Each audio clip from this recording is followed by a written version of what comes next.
So today we finish the first half of the Red Sea miracle study. What's interesting is I think that they, I don't know if it was a marketing ploy, but they made it into two parts. And the funny thing is I didn't realize whenever I said, okay, we'll do the first, we'll do this, that, it actually is two parts. Like, it's not going to finish. There's still a lot more to talk about. That will be part two. I thought maybe it was, this talks about something, but at least nope. It's part one, part two. We're going to have to do part two in order to finish out all the study about the Exodus and the Red Sea parting and all that. So, and at the end, the last thing we'll do tonight is there's like a little teaser trailer, video for part two. And so we'll take a look at that. But today, as we wrap up with part one, looking at the events that are bringing, the Israelites to the Red Sea, let's recap a little bit. There's two basic camps on the view of the Red Sea. One is the Egyptian view. The other is calling the Hebrew view. Right, on the Egyptian view, they're saying everything was short distances, small numbers, and happened close in on the border of Egypt, right along those lakes and canals that are there on the border of Egypt. The Hebrew view is putting it further away, larger numbers, bigger distances, bigger body of water, bigger miracle, over in the Gulf of Aqaba. Now, there's all sorts of little tidbits that we've been going over and why folks who take the Egyptian view think certain things. However, the approach that the documentary is taking is that he says, okay, well, rather than nitpicking on the details, and was this city here or was it over here? What is this word? Is that an Egyptian word? He goes, let's just take the full view and look at the pattern of the evidence and what's the big picture actually say. And he divided it up into 6 steps.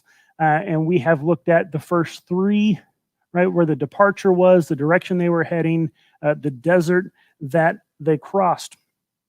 For instance, we talked about that they started in the city of, who remembers? Ramses, also known as Avaris. At a later time, I believe, is called Avaris. I forget which one is called first, Ramses or Avaris, but same name, same place. And they were headed in a southeasterly direction. And there was a rather large amount of people, 600,000 men, besides women and children, and a very conservative estimate puts you at least 2 million. So a good number of people roaming through the desert. Now, which desert was it? Right? Apparently there are 2 supposed candidates. Right? Some people claim that it was this little desert up there by Egypt, a little 12-mile desert. By the time the first Israelites were reaching one end of the desert, the others hadn't even started packing their bags yet. It's just that little 12-mile desert there. And of course, last week we looked at that. No, it's not that one. Yeah, it's not the desert they were at. It's actually this great big one over here in blue, which is really kind of funny because when you go over there, the land's not really blue. I'm surprised. It's brown like all the other deserts. So why is it that this small one doesn't make sense? What were some reasons that we looked at?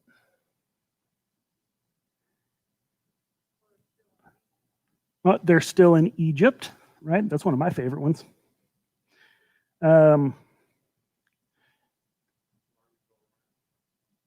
What's that? Well, and I think that's something we'll take a look at. I don't think the army was really an issue, right? Because Pharaoh said,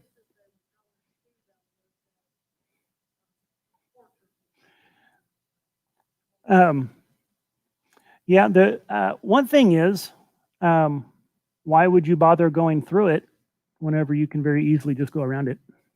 It's all fairly flat land to travel on. If you're sitting here, it's like, hey, here's these well-watered, nice path, or let's go through the big brown spot, right? You just go around it. There's also the fact that the Bible says that they were bewildered by the land and they got closed in, got lost. Are you getting lost and bewildered around there? I mean, it's pretty flat and wide open. Yeah, I mean, you're like, oops, where are we? Just pick a direction and go. Yeah, right. It'd be very difficult to get lost there. Yeah, no.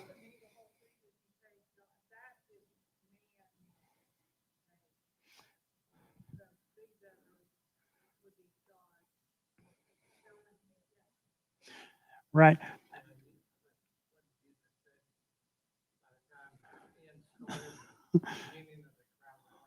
Yeah. Um, um,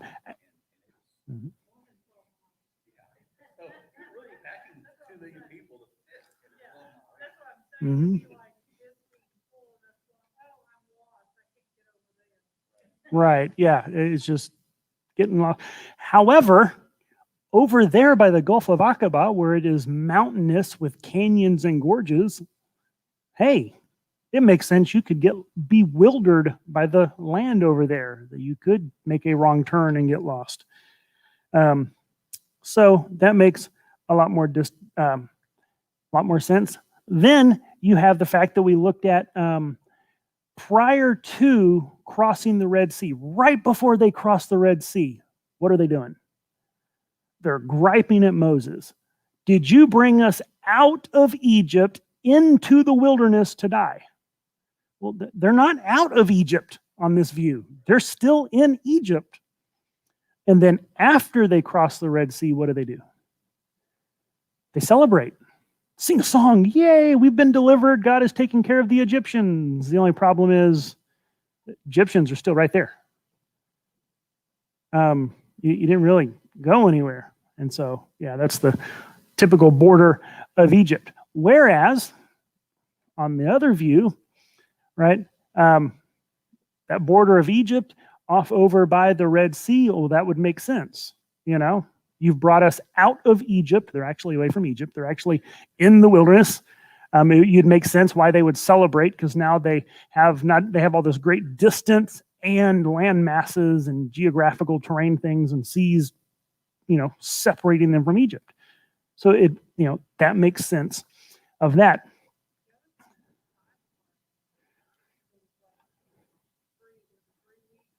Um,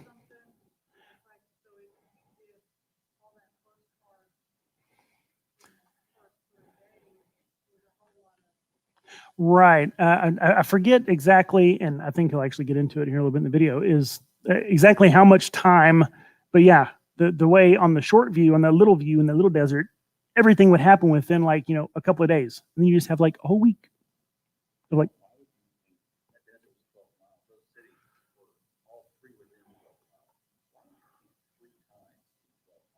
right? Yeah. Why would you camp that many times? I mean, you could travel to all of them in a day. You know, I told you to go before we left, right? That was so. And then my personal favorite, which I stumbled on because I was trying to look for something else, it mentions that the Amalekites go and attack the Israelites at a place called Rephidim. Now, according to the Egyptian view, Rephidim would be somewhere in the Sinai Peninsula, most likely towards the bottom. Well, that's hundreds of miles. Why would the Amalekites cross hundreds of miles of desert to go attack the Israelites? Through rocks and mountains and desert. And however, if Rephidim is over on the other side of the Gulf of Aqaba in the land of Midian, well, that makes a lot more sense. They're practically in their backyard. And you got your kingdom, and here's this group of, basically a nation's worth of people coming up on your back door. You feel threatened, you go attack. That makes more sense of what's going on in Scripture.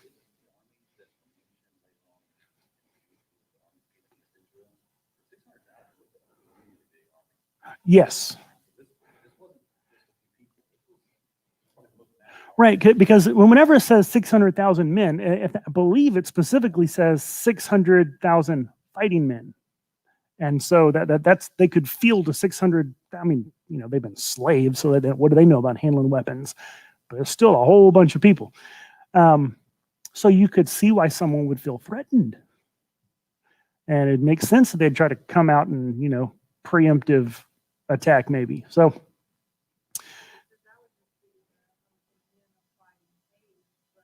yeah,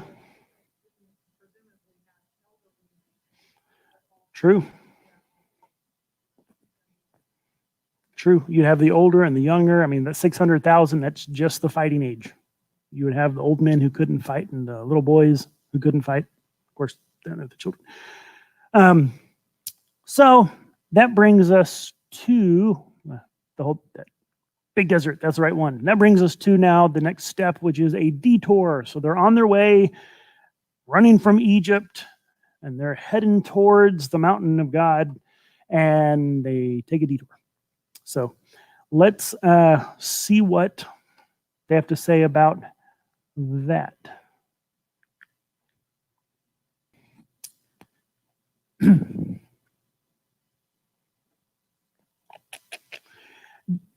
Just a reminder, anyone watching afterwards, to avoid any potential copyright issues, the documentary video will be edited out of our video after the live stream, but you can still find it at the producer's website and on Right Now Media through the church's website. So if you don't have your Right Now Media login, you need to get that, church members, because we have, it has access to literally tens of thousands of Bible study material on just about every topic you could think of. So, okay. Let's see. One thing I wanted to mention first, partly because I think it's a bad argument, but what does it say about the Israelites going the way of the wilderness of the Philistines? Right? I mean, yeah. Tells them not to, right? Exodus 13:17. Then it came to pass when Pharaoh had let the people go that God did not lead them by way of the land of the Philistines. I mean, just flat out says it. God did not take them that way. How does that impact the case that it was the crossing happened at the Bala Lakes, right? Those lakes up there on the edge of Egypt? Because I think I'm going to disagree with our video maker. I don't know that it actually impacts it very much. So they're saying, hey, it would have been up here. And on the video, they said, no, it couldn't be because they're not supposed to take that way. Right? They're supposed to take this other way. Yeah, but according to the Egyptian view, after they cross the lake, where do they go? They head back down south. So even in the Egyptian view, thinking it was one of those lakes up there, they don't claim that the Israelites went the way of the Philistines. They just claim they got turned around and had to cross a lake and then went south. So we got to be willing to kind of call out some weak arguments, even on our own team. And I think I'm going to put a flag on the play on that one. So.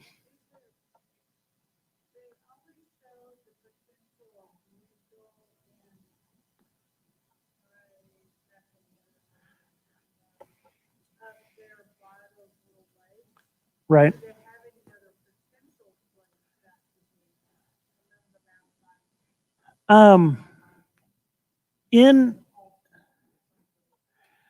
In part two, they're actually going to get into more detail because I don't know if you noticed, he said that there's actually 3 different proposed crossings for the Gulf of Aqaba, and different people have the reasons why they think each one, and they'll play. I mean, so they'll get into that a little more detail.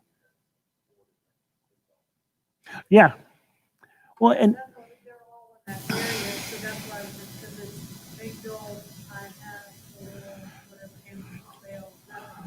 Right.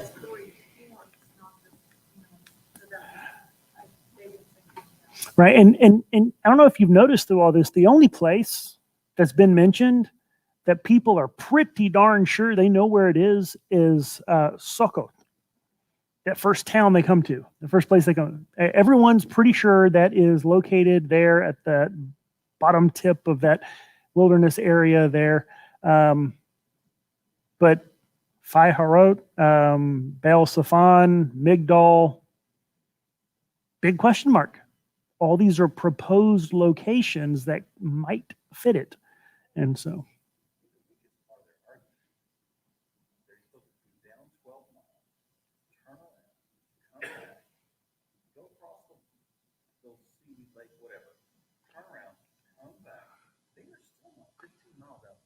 Yeah. Yeah, it just the back and forth.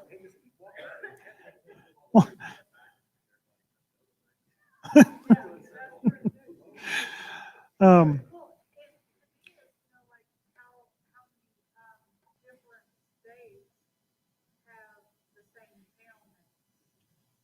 yeah, same names.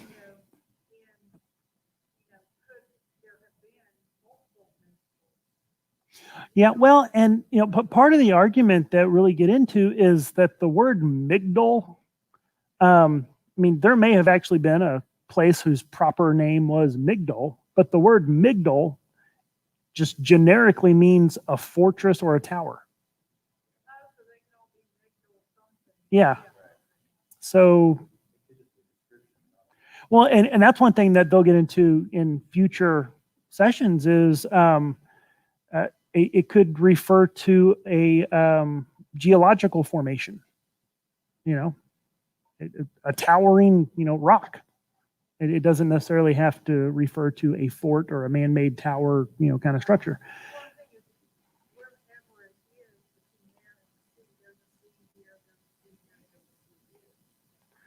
Yeah. And towers all over the place. So on the Egyptian view, right, why do they claim that they made this left turn and headed back up north? Running out of water. They had to avoid a fort. What was interesting, and they didn't mention it this time, but in a previous one, they mentioned this word katem. Right, in the Bible, it says that they, camped at Etham, and then they, God told them to turn back. On the Egyptian view, they're saying that word Etham is kind of a transliterated of the Egyptian word katem, which means fortress. So what the claim is that they had to turn to avoid an Egyptian fort. Right, that's why they turned. They needed to. Well, there's the Egyptian fort. Let's go this way. And so,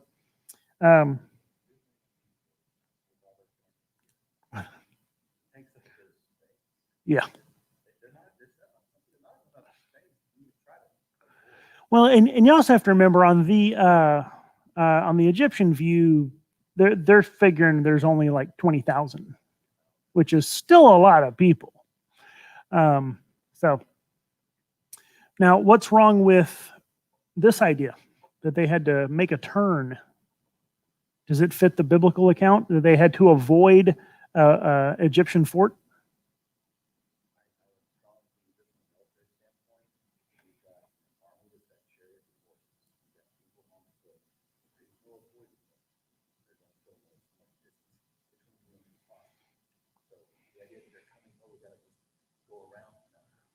Yeah.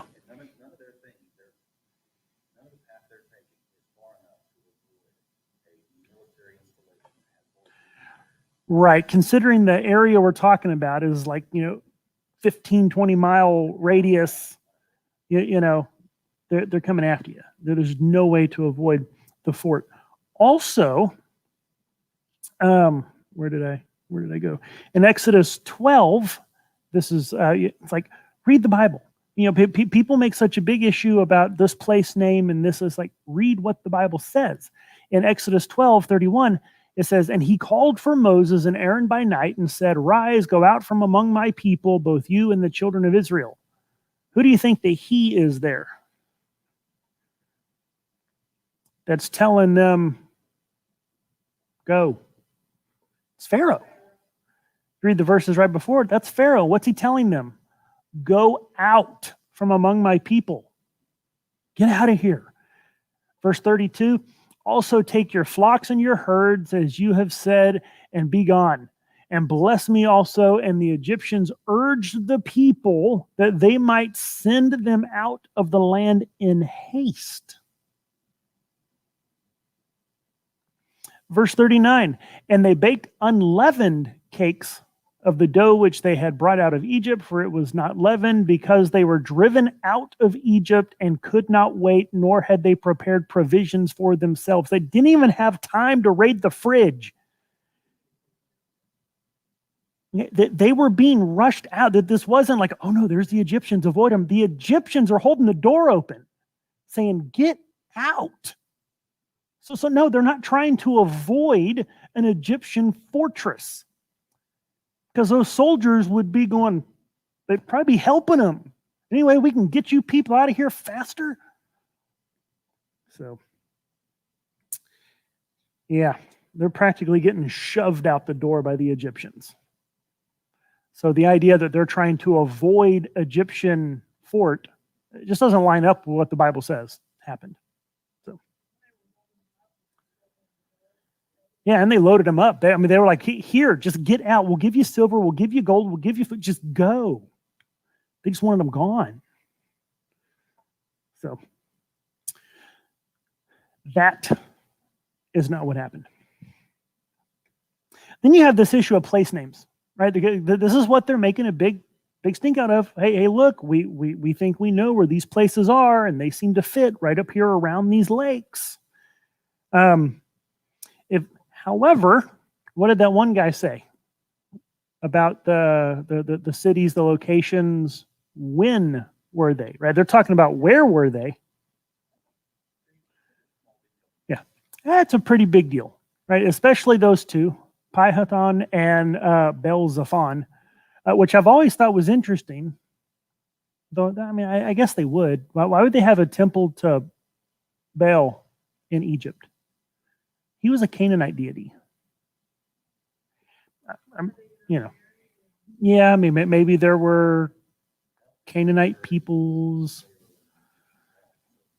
Yeah, but that, and this just occurred to me this evening, that would actually make far more sense for Baal-Zephon to be across the Sinai Peninsula over, which is more towards the Canaanite area, less, Egypt-controlled area, why there would be a place of worship to Baal. So, but these place names are too late, right? Yeah.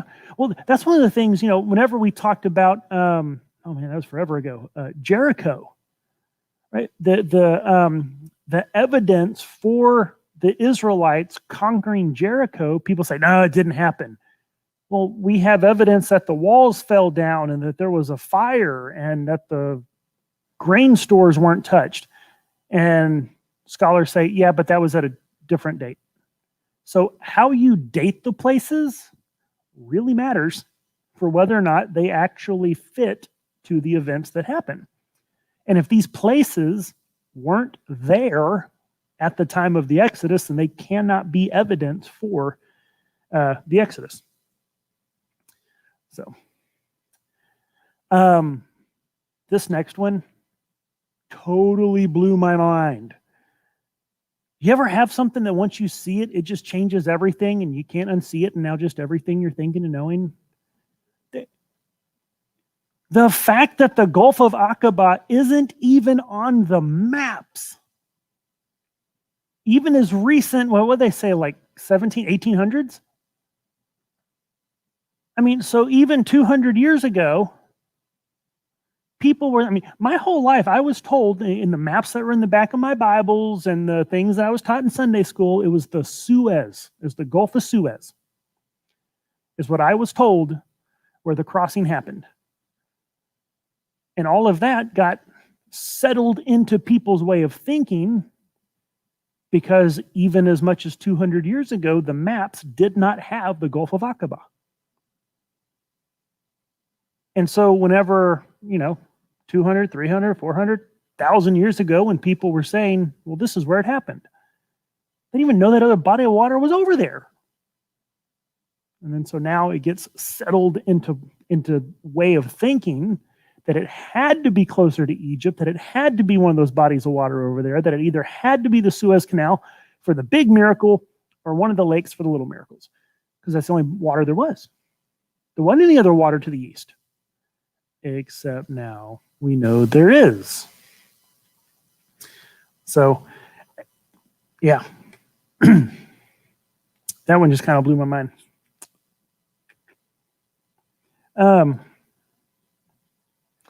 But this kind of shows how once an idea kind of gets ingrained, how hard it is to get it out.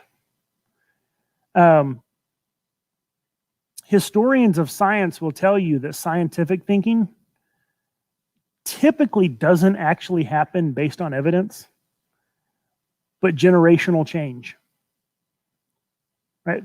A scientific community will adopt a new paradigm, a new theory, once the old guard has kind of gone away.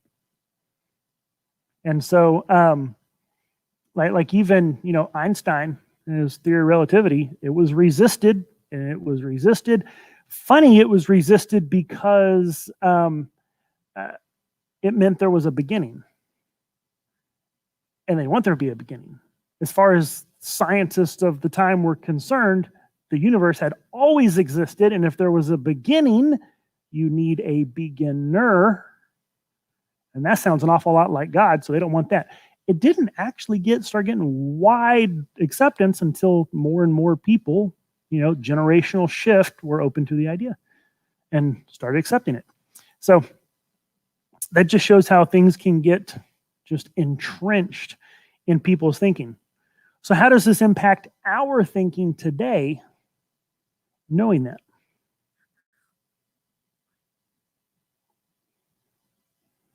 I'd say we could, all of this stuff about, well, it had to be these lakes or it had to be the Suez. We can just toss all that out and start over. Go, okay, there's this whole other body of water over there nobody's talking about.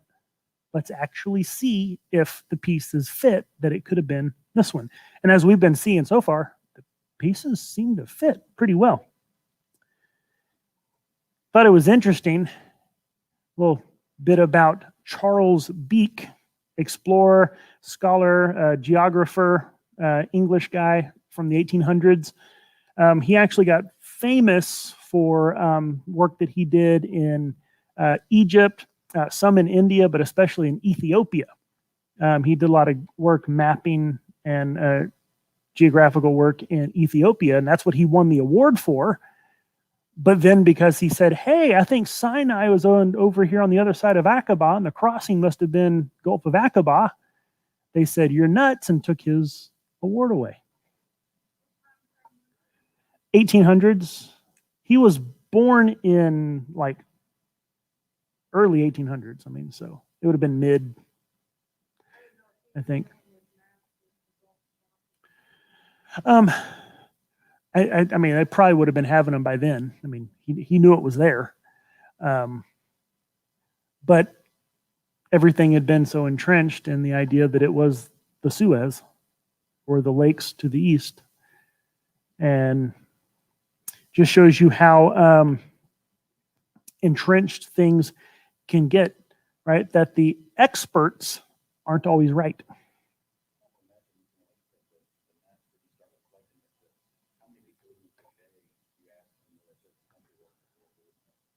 Oh yeah, people don't know their geography.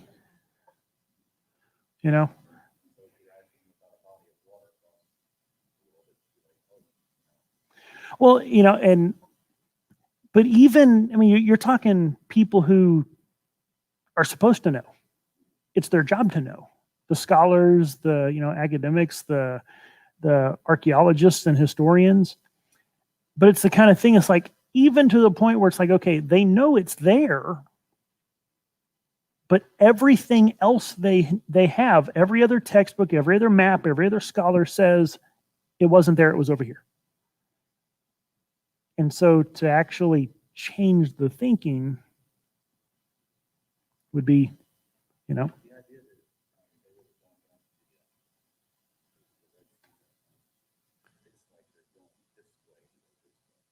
Yeah. You mean the one where they actually go down the tip of the Sinai?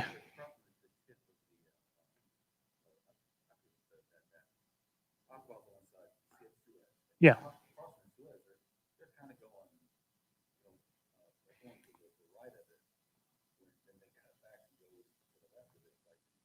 Mhm.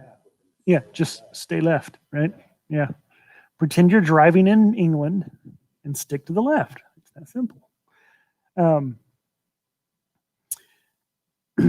One thing I think we need to understand, and then this is something that it's difficult because our scholars, our academics, our historians, right? I mean, they serve an important function. I mean, because who here has the time to actually do the deep dive into, this information? We got to trust somebody, to some degree. However, can't just trust whoever happens to tell you something. I mean, if the last year has taught us anything, just because the experts happen to say it doesn't mean it's true. Our world is kind of, our society is kind of drifting towards, at least in some places, like it's called a technocracy, where the experts, that you just let the experts tell you, and then just let them make the decisions because they're the experts. But experts don't always know what they're talking about.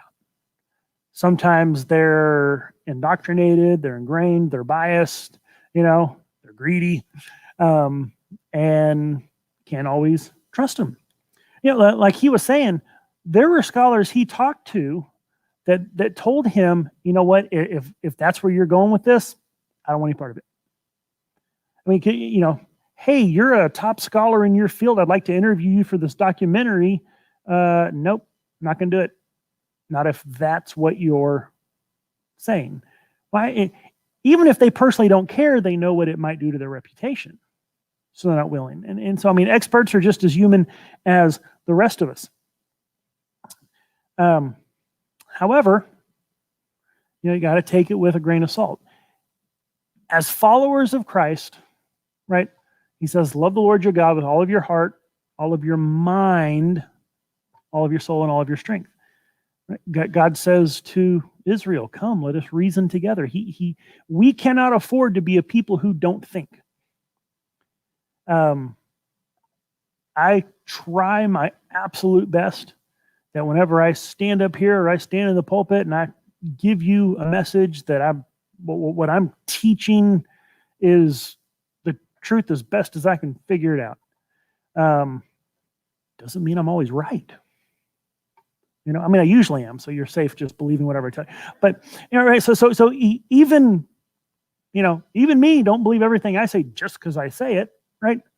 Do your own thinking, do your own reading, see if it adds up. One thing I find really interesting, and I think this is why this whole approach that the documentary is taking, it's patterns of evidence. Because you can sit there and play scholar ping pong all day long, right? Where they're like, oh, amygdal's over here. Go to another scholar, no, amygdal's over here. Oh, well, Bel Safan, it's over here, right? I mean, just, Patufi, Yam Suf, and it's just back and forth, back and forth, back and forth. You step back and you go, wait a minute. Okay, forest for the trees. Let's take a step back and let's look at what's going on. Okay, well, does it make sense? It's like, okay, I get it that you say these places seem to match, but does it make sense it would be a 12-mile desert? Does it make sense that they would be trying to avoid a fort? The Egyptians are trying to kick them out. Does it make sense that they're getting lost in wide open spaces?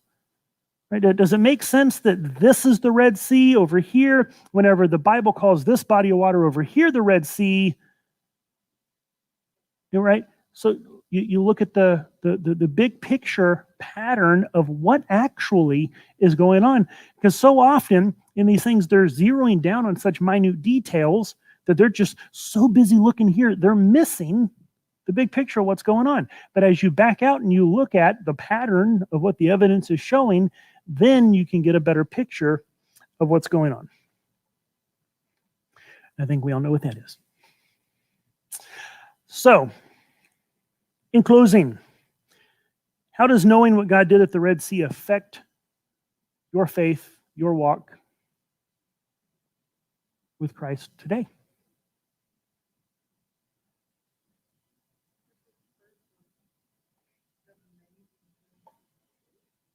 Proof of the amazing things he can do? Yeah.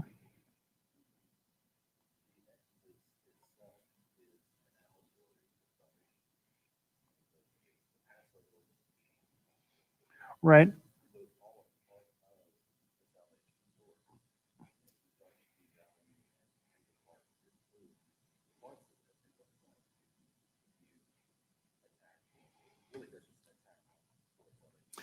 Right, because Exodus is so foundational to everything in the rest of the Bible, both symbolically and metaphorically and historically. You know, it's one of those things where if, you know, there's certain things in the Bible where it's like, okay, that might have happened, that might not have happened.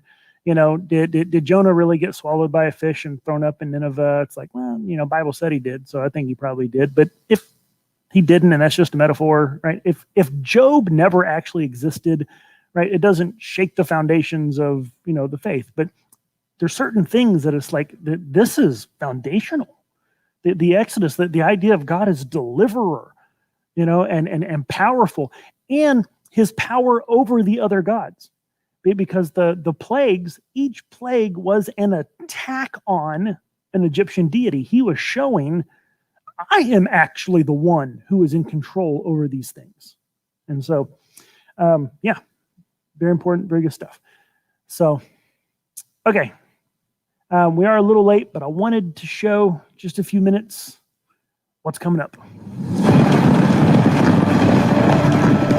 In part 2 of the Red Sea Miracle investigation, I look forward to exploring the detour to the dead-end locations for the Gulf of Aqaba. And then on to the deep sea step. Does Yam Suf really mean the Sea of Reeds? Was it shallow or was it deep?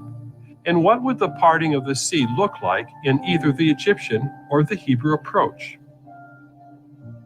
If this is the Yam Suf, and they crossed this way, heading back to the ancient land of Midian, if Moses was in this land, and they were heading this direction, and they turned back and went to this location. Okay, I think most scholars would argue and accept the fact that this is definitely also Yam Suf. The question is if there's more than one Yam Suf. If that sort of water can be moved by wind, even by miracle, what sort of miracle could do that? And what sort of people could stand the strength of the wind that would part that depth of water? Nobody could stand and walk that land bridge in that sort of wind. It would be impossible. The Gulf of Aqaba is part of the Rift Valley, which stretches through Israel all the way to Africa.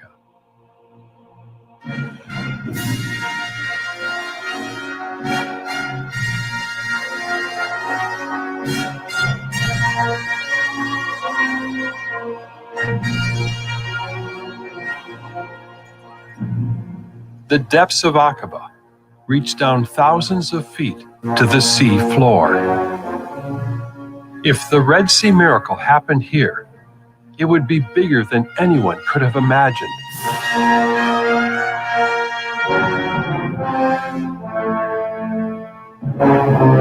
If this is the site of the crossing, we would expect to find physical remains of the Egyptian army on the seabed. You bring me up one chariot wheel from the bottom of the sea there, and I'll be convinced. We cannot minimize the location of the Exodus. These were waters that could destroy an entire army, that could be described as the very foundations of the earth. Could the Red Sea miracle really have happened at the Gulf of Aqaba? Or did the crossing happen at the border lakes?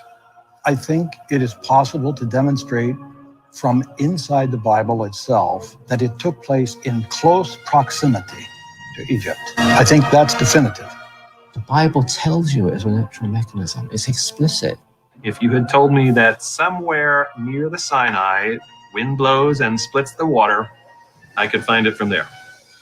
Make the sea small, put it close to Egypt, all of a sudden it calls into question the biblical text itself. Do you think that there are such things as miracles that are actually supernatural, not just naturalistic? Do you mean spectacular supernatural? Today, we have hundreds of millions of people who claim to have witnessed miracles. And people actually who in our academic environment are sticking our necks out to talk about this. What kind of miracle would either of these scenarios require? It was something that God did to blow their minds. He could have delivered them 1,000 other less dramatic ways. He chose not to. He chose to do it in such a way that it was for maximum effect, that they would never forget it, that they would talk about it for millennia, because no one ever parts bodies of water.